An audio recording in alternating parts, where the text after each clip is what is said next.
Selamat datang di channel Educam Ganesha. Sebelum kita mulai, biasakan kita berdoa terlebih dahulu dan meminta file kepada admin agar pembelajaran lebih terstruktur. Oke, kita langsung saja ke soal SBMPTN Biologi di bab fungi atau jamur. Oke, soal nomor 1 dari soal tipikal SBMPTN. Jamur oncom yang banyak dikonsumsi oleh masyarakat Bandung dikenal dengan nama ilmiah A. Dinca versicolor, B. Monilia cytophylla, C. Malassezia purpur, D.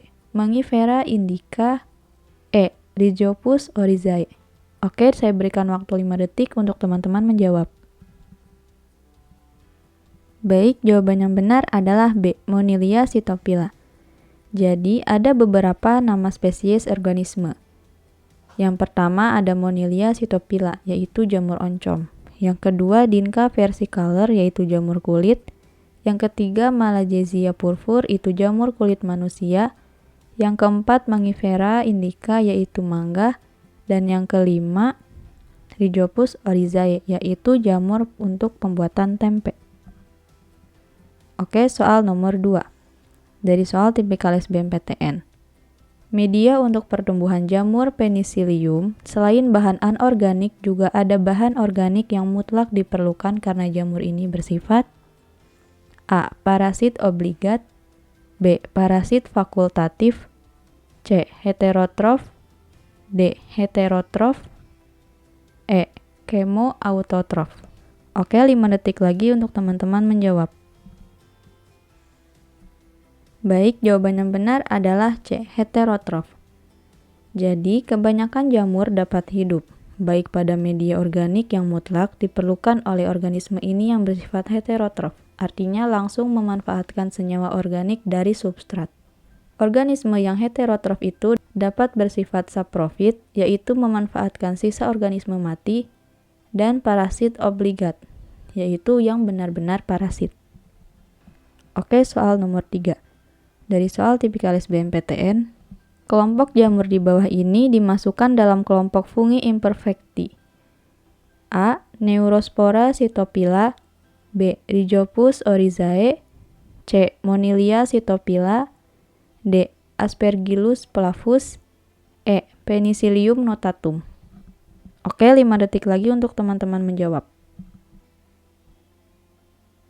Oke, jawaban yang benar adalah C. Monilia cytophylla. Jadi, kelompok jamur yang dimasukkan fungi imperfecti itu ada 2. Yang pertama Monilia cytophylla, yaitu saprofit. Dan yang kedua Dinca versicolor, yaitu parasit pada kulit.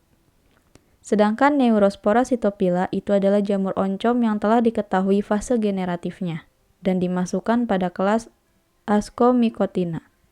Penemu fase generatif Neurospora adalah Dodge dan Dwijo Saputra. Oke, kita ke soal nomor 4. Dari soal tipikal SBMPTN. Deuteromycotina sering disebut sebagai jamur tidak sempurna, sebab pada jamur ini belum ditemukan fase vegetatifnya. Hubungan pernyataan dan alasan di atas adalah A. Pernyataan benar, alasan benar, keduanya menunjukkan hubungan sebab akibat. B. Pernyataan benar, alasan benar, namun keduanya tidak menunjukkan hubungan sebab akibat. C. Pernyataan benar dan alasan salah. D. Pernyataan salah dan alasan benar. E. Pernyataan dan alasan keduanya salah. Oke, 5 detik lagi untuk teman-teman menjawab. Baik, jawaban yang benar adalah C. Pernyataan benar dan alasannya salah. Pernyataannya benar. Deuteromycotina atau fungi imperfecti sering disebut jamur tidak sempurna, sebab jamur ini belum ditemukan fase generatifnya. Alasannya salah. Oleh Dodge dan Dwijo Saputro, anggota jamur ini telah ditemukan fase generatifnya. Contoh, Monilia cytophylla yang telah diubah takson, genusnya menjadi Neurospora cytophylla dan dimasukkan dalam kelas Ascomycetes. Oke, ke soal nomor 5 dari soal tipikal SBMPTN. Bagi anggota jamur tidak sempurna yang telah mempunyai fase generatif, selanjutnya dimasukkan pada kelas Ascomycotina. Sebab fase generatif pada Monilia cytophylla berupa peristesium, yaitu badan buah penghasil spora. Hubungan pernyataan dan alasan di atas adalah A. Pernyataan benar, alasan benar, keduanya menunjukkan hubungan sebab akibat. B. Pernyataan benar, alasan benar, namun keduanya tidak menunjukkan hubungan sebab akibat. C. Pernyataan benar dan alasan salah. D. Pernyataan salah dan alasan benar. E. Pernyataan dan alasan keduanya salah. Oke, 5 detik lagi untuk teman-teman menjawab. Baik, jawaban yang benar adalah B. Pernyataan dan alasannya benar, namun keduanya tidak menunjukkan hubungan sebab akibat. Jadi, pernyataannya benar. Anggota jamur tidak sempurna yaitu Derecomycetes yang telah ditemukan fase generatifnya selanjutnya dimasukkan ke dalam Ascomycetes atau Ascomycotina. Alasannya benar. Perithecium sebagai badan buah penghasil spora ditemukan pada jamur Monilia cytophylla. Namun keduanya tidak menunjukkan hubungan sebab akibat. Oke, kita ke soal nomor 6 dari SBMPTN tahun 2020. Tubuh buah pada jamur merang merupakan tempat pembentukan A. Conidium, B. Mycelium, C. Basidium, D. Axogonium, E. Antheridium. Oke, 5 detik lagi untuk teman-teman menjawab. Baik, jawaban yang benar adalah C. Basidium. Jadi, jamur merang memiliki tubuh buah yang disebut Basidioscarp. Basidioscarp adalah tempat terbentuknya basidium. Pada basidium terbentuklah spora basidium. Oke, ke soal nomor 7 dari SBMPTN tahun 2014. Pernyataan berikut adalah benar mengenai oncom merah kecuali A. Dibuat dari ampas tahu, B. Mengandung aflatoksin, C. Mengandung protein tinggi, D. Agen fermentasinya adalah Neurospora cytophylla, E. Kapang oncom menghasilkan enzim lipase dan protase. Oke, 5 detik lagi untuk teman-teman menjawab. Baik, jawaban yang benar adalah B. Mengandung aflatoxin. Jadi, oncom dibuat dari ampas tahu dengan bantuan jamur Neurospora crassa, bukan jamur Aspergillus flavus yang menghasilkan racun aflatoxin. Oke, soal nomor 8 dari SBMPTN tahun 2012. Perhatikan pernyataan berikut. 1. Penicillium notatum, 2. Penicillium camemberti, 3. Penicillium chrysogenum, 4. Penicillium caseicolium. Spesies fungi dari genus Penicillium yang menghasilkan penisilin adalah A. 1, 2, dan 3 benar, B. 1 dan 3 benar, C. 2 dan 4 benar, D. 4 saja, E. Semua jawaban benar. Oke, 5 detik lagi untuk teman-teman menjawab. Baik, jawaban yang benar adalah B. 1 dan 3. Jadi, jenis jamur Penicillium yang mampu menghasilkan antibiotik penisilin adalah Penicillium notatum dan Penicillium chrysogenum. Sedangkan jenis jamur Penicillium yang lain dapat dimanfaatkan dalam pemberian ciri rasa atau aroma pada keju, yaitu dengan cara menurunkan kadar kasein pada bahan keju. Oke, soal nomor 9 dari SBMPTN tahun 2012. Organisme yang tidak termasuk dalam kingdom fungi adalah A. Saccharomyces sp, B. Streptomyces sp, C. Aspergillus sp, D. Penicillium sp, D. Rhizopus sp. Oke, 5 detik lagi untuk teman-teman menjawab. Baik, jawaban yang benar adalah B. Jadi, organisme yang tidak termasuk dalam kingdom fungi atau jamur adalah Streptomyces sp.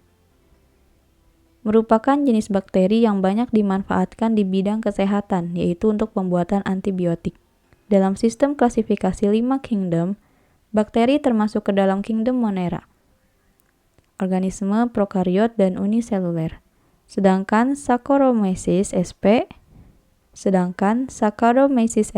Aspergillus sp, Penicillium sp, dan Rhizopus sp merupakan jenis-jenis jamur mikroskopis yang juga sering dimanfaatkan dalam bioteknologi seperti pembuatan tempe, kecap, antibiotik, dan tape. Oke, kita ke soal nomor 10 dari SBMPTN tahun 2012. Perhatikan pernyataan berikut. 1. Polvarilla polvacea, 2. Ganoderma aplanatum, 3. Auricularia auricular, B. Amanita verna. Jamur yang dibudidayakan sebagai bahan makanan atau bahan obat adalah A. 1, 2, dan 3 benar, B. 1 dan 3 benar, C. 2 dan 4 benar, D. 4 saja, E. Semua jawaban benar. Oke, 5 detik lagi untuk teman-teman menjawab. Baik, jawaban yang benar adalah A. 1, 2, dan 3 benar. Jadi, Polvarella valvacea itu adalah jamur merang, dan Auricularia auricular itu jamur kuping yang dibudidayakan sebagai bahan makanan. Ganoderma aplananthum itu dibudidayakan sebagai penghasil obat pencegah kanker, sedangkan Amanita verna itu merupakan jamur yang menghasilkan racun. Oke, kita ke soal nomor 11 dari SBMPTN tahun 2011.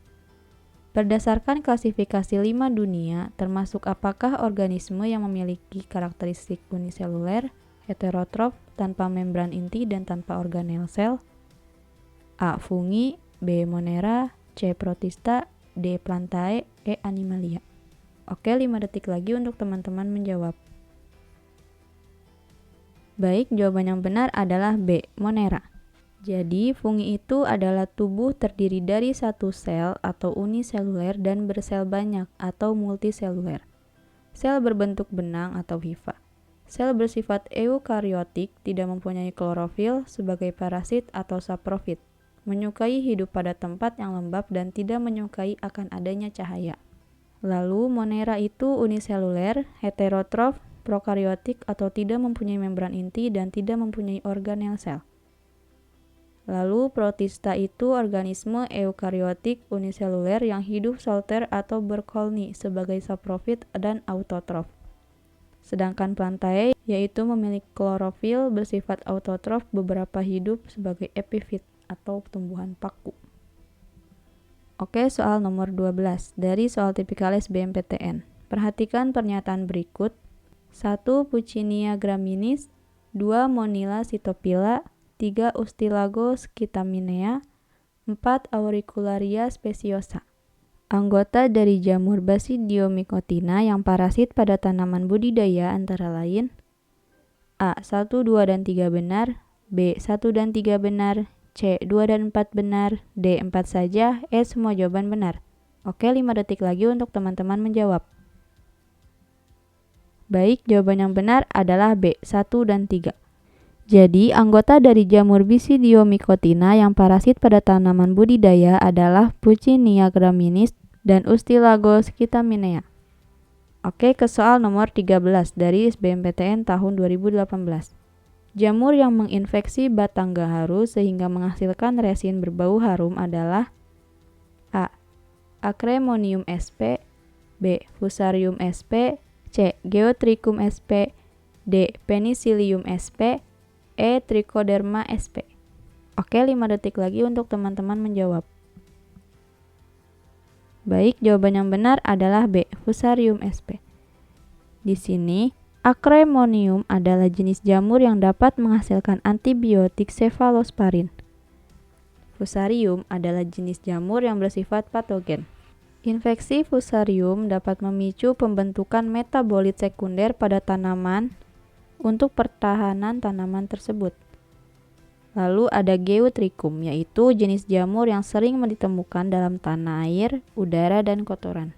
Lalu Penicillium adalah jamur penghasil antibiotik, dan Trichoderma adalah jamur yang dimanfaatkan untuk fungisida. Jadi, jamur yang menginfeksi batang gaharu sehingga menghasilkan resin berbau harum adalah Fusarium, karena resin tersebut merupakan hasil metabolit sekunder.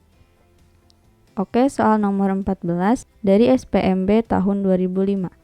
Bila kita memakan jamur merang, sebenarnya kita memakan miselium yang bersifat A. haploid, B. diploid, C. unikariotik, D. dikariotik, E. uniseluler. Oke, 5 detik lagi untuk teman-teman menjawab. Baik, jawaban yang benar adalah D. dikariotik. Jadi, bagian dari jamur merang yang dapat dimakan merupakan Basidiocarp yang tumbuh dari miselium yang bersifat dikariotik, yang berasal dari pertemuan hifa plus dan minus. Oke, soal nomor 15 dari UM UGM tahun 2000. Bagian jamur merang yang dimakan berupa A. Basidium, B. Basidiokarp, C. Conidium, D. Miselium primer, E. Miselium sekunder. Oke, 5 detik lagi untuk teman-teman menjawab.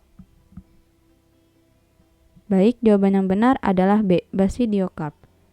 Jadi, jamur merang itu termasuk ke dalam Basidiomycotina yang memiliki tubuh buah atau Basidiokarp yang dapat dimakan. Oke, sekian pembahasan soal SBMPTN Biologi di bab fungi atau jamur. Jangan lupa subscribe, komen, dan like. Jika video ini bermanfaat, teman-teman share sebanyak-banyaknya ya. Sampai jumpa di video selanjutnya.